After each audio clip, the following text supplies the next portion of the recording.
Hi hello friends, నేను మీ brother Rajesh. ఎవరైనా హాలిడేస్కి ఇంటికి వచ్చినప్పుడు చాలా హ్యాపీగా ఉంటారు.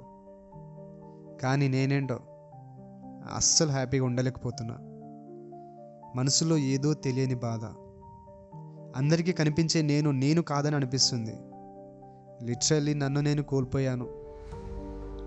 జీవితంలో ఇప్పటికే చాలా కోల్పోయాను ఫ్రెండ్స్. అంటే జీవితం ఇంకా అయిపోలేదు, ఇంకా ఉందో లేదో కూడా తెలియదు. కానీ ఇప్పటివరకు గడిచిన కాలంలో చాలా కోల్పోయాను, నాతో సహా. ఇంకా కోల్పోవడానికి నా దగ్గర అయితే ఏం లేదు.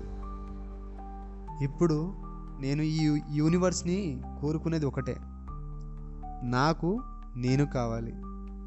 Please give myself back to me. నన్ను నేను పొందే ప్రయాణం మొదలుపెట్టాను ఫ్రెండ్స్. నేను నా కోసం ప్రయాణం మొదలుపెట్టాను. నాకిప్పుడైతే దేవుడి మీద తప్పితే ఎవరి మీద నమ్మకం లేదు, ఎవరిని నమ్మలేకపోతున్నా. So I went on a solo drive towards spiritual power to find myself. నీతో నువ్వు ఉండడం ఎంత ఇంపార్టెంటో నిన్ను నువ్వు కోల్పోయినప్పుడే అర్థమవుతుంది. ఎస్, నేనైతే నన్ను నేను కోల్పోయాను, అందుకే నాకు అది అర్థమైపోయింది. ఈ ప్రయాణం నాకు చాలా నేర్పించింది ఫ్రెండ్స్. ప్రతి జీవిలో నాకు దైవం కనిపించింది. అంటే నేను వెళ్ళే దారిలో లాంగ్ జర్నీ కదా, కొండగట్టుకు వెళ్ళాను నేను. ఆ జర్నీ మధ్యలో ఆవులను, మేకలను, గొర్రెలను, ఇంకా డిఫరెంట్ పర్సనాలిటీస్, మనుషుల్ని కలిసిన. నాకైతే ప్రతి జీవిలో ఒక దైవం కనిపించింది ఫ్రెండ్స్. నాకు చాలా వరకు హెల్ప్ చేసారు. అదేదో మూవీలో మహేష్ బాబు చెప్తాడు, దేవుడు ఎక్కడో ఉండడు, మనకి హెల్ప్ చేసే వ్యక్తులలోనే. ఎవరైనా హెల్ప్ కావాలని అడిగితే మన నుంచి బయటకు వస్తాడు హెల్ప్ చేయాలని. ఆ పర్సనాలిటీయే దేవుడు. నాకు చాలామంది హెల్ప్ చేసారు దారిలో. సో ప్రతి జీవిలో, ప్రతి మనిషిలో నాకు దేవుడు కనిపించండి ఫ్రెండ్స్. నేను ఈ జర్నీ స్టార్ట్ అయినప్పుడు చాలా డిప్రెసింగ్ మెంటాలిటీతో ఉన్నా. నన్ను నేను కోల్పోయినా అనుకున్నా. అప్పుడు నాకు ఒక ఇన్నర్ వాయిస్ కాన్ఫిడెన్స్ని ఇస్తుంది. మరి ఆ కాన్ఫిడెన్స్ ఎక్కడి నుంచి వస్తుందో నాకు అర్థమవుతలేదు. నేను దేవుడిని కలవడానికి పోతున్నా కాబట్టి దేవుడే నాతో ఉన్నాడేమో అని అనిపిస్తుంది. ప్రయాణంలో చాలా మందిని కలిశాను. వాళ్ళెవరో నాకు తెలీదు, కానీ సాయం చేయడానికి ముందుకొచ్చారు ఫ్రెండ్స్. ఆ క్షణం నేను మనుషుల్ని చూసే దృష్టి మార్చేశాను. నాకు ఎలా అనిపించిందంటే ప్రపంచం పెద్దదిగా ఉంది, జీవితం మాత్రం చిన్నదైపోయినట్టు అనిపించింది. ప్రపంచం మొత్తం చుట్టేయాలన్న అత్యాశ పెరిగిపోతుంది ఎప్పుడు ఈ జర్నీలో. నన్ను నేను చాలా క్లియర్గా చూస్తున్నా. అంటే అప్పటి వరకు ఉన్న నేను, జర్నీలో ఉన్న నేను చాలా డిఫరెన్స్ కనిపిస్తుంది నాకైతే.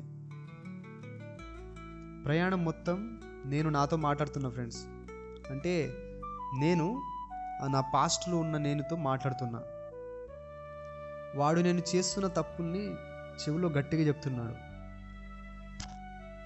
అంటే లోపల ఇన్నర్ వాయిస్ చెప్తుంది, నేనేమేమి తప్పులు చెప్పినానో మొత్తం చెప్తుంది జర్నీ మొత్తంలో.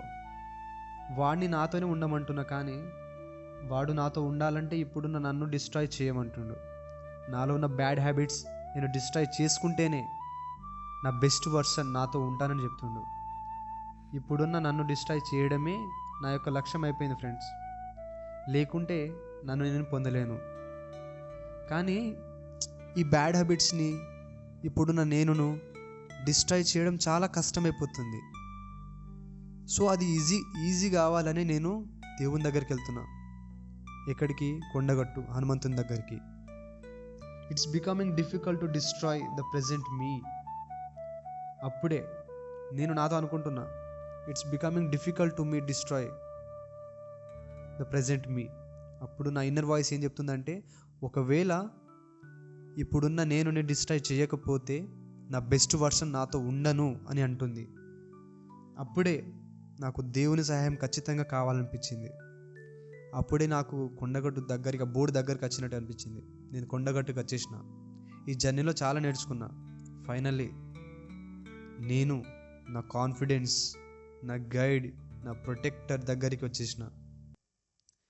టెంపుల్ దగ్గరికి వచ్చే కొద్దీ నా హార్ట్ బీట్ స్లో అవుతుంది, ప్రశాంతత పెరిగిపోతుంది. ఏదో తెలియని ఉత్సాహం నా మనసులో, ఆ ఫీలింగ్ ఎక్స్ప్లెయిన్ చేయలేకపోతున్నా. నేను నిజంగానే హనుమంతుడిని మీట్ అవ్వబోతున్నానని అనిపిస్తుంది ఫ్రెండ్స్. ఒక రియల్ పర్సనాలిటీని మీట్ అవుతున్నానని అనిపిస్తుంది. దేవుడు ఇక్కడ భూమి మీద ఉండడు, అలాంటివి నేను నమ్మలేకపోతున్నా. దేవుడు ఇక్కడే ఉన్నాడు, దేవుడిని కలవబోతున్నా అని అనిపిస్తుంది నాకైతే. He is always a protector and guide to me. నేను చిన్నప్పటి నుండి హనుమంతుని ఒక గైడ్ లాగా, నన్ను ఎప్పుడు ప్రొటెక్ట్ చేసే ఒక వ్యక్తిలా చూశాను ఫ్రెండ్స్. నేను టెంపుల్లోకి ఎంటర్ అవుతున్న టైంలో నా మైండ్లో ఒక స్తోత్రం రన్ అవుతుంది. అది ఈ స్తోత్రం. जय हनुमान ज्ञान गुण सागर जय कपीस तिहु लोक उजागर रामदूत अतुलित बल धामा अंजनी पुत्र पवन सुत नामा महावीर विक्रम बजरंगी कुमति निवार सुमति के संगी कंचन बरन विराज सुवेसा कानन कुंडल कुंचित केसा हाथ वज्र ध्वजा विराजे कांधे मूंज जनेऊ साजे शंकर सुवन केसरी नंदन तेज प्रताप महाजगवंदन. నాకు ఎప్పుడు లేనంత శక్తి వచ్చేస్తుంది. నా పక్కనే నాతోనే హనుమంతుడు ఉన్నట్టు అనిపిస్తుంది. Yeah, literally I felt this. Hanuman దీక్ష అప్పుడే అయితే నేను హనుమాన్ దీక్ష తీయడానికి అక్కడికి భక్తులు వచ్చారు. నార్మల్గా నేనైతే స్ట్రేంజర్స్తో ఎక్కువగా మాట్లాడను, కానీ ఈ ప్రయాణం స్ట్రేంజర్స్ ఎవరు లేరు, అందరూ మన వాళ్ళే. ఎవరికి ఏ ఆపద వచ్చినా హెల్ప్ చేయాలని నేర్పింది. నా దగ్గర పడుకోవడానికి బెడ్షీట్ లేదు ఫ్రెండ్స్. నేను ఎట్లాంటి జర్నీ అన్ఎక్స్పెక్టెడ్గా అయింది. నేను సడన్గా ప్లాన్ చేసిన ఈ జర్నీ. నా దగ్గర ఓన్లీ 5,000 రూపీస్ ఉండే. ఈ 5,000 రూపీస్తోనే వేములవాడ, నాంపల్లి, తర్వాత కొండగట్టు కవర్ చేయాలి. ఒక బైక్ తీసుకున్నా, 5,000 రూపీస్ తీసుకున్నా, ఒక స్వెటర్ వేసుకున్నా, అంతే. వాటితో వచ్చేసిన. నా దగ్గర బెడ్షీట్ లేవు.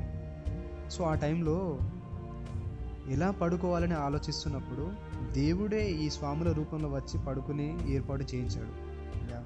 ఆ స్వాములు, ఆంజనేయ మాల వేసిన స్వాములు, వాళ్ళు నాకు బెడ్షీట్ ఇచ్చి పడుకోవడానికి ఏర్పాటు చేశారు ఫ్రెండ్స్. ఎలా అనిపించిందంటే ఆ టైంలో నాకు, నీ మనసు నిష్కల్మషంగా ఉంటే దేవుడు ఎప్పుడు నీతోనే ఉంటాడని అనిపించింది. నేను చాలా ప్యూర్ ఇంటెన్షన్స్తోనే ఉన్నాను ఫ్రెండ్స్. సో దేవుడు అందుకే హెల్ప్ చేసిండని నాకు అనిపించింది. ఫ్రమ్ దట్ డే అప్పటి నుంచి I started believing in God's plan.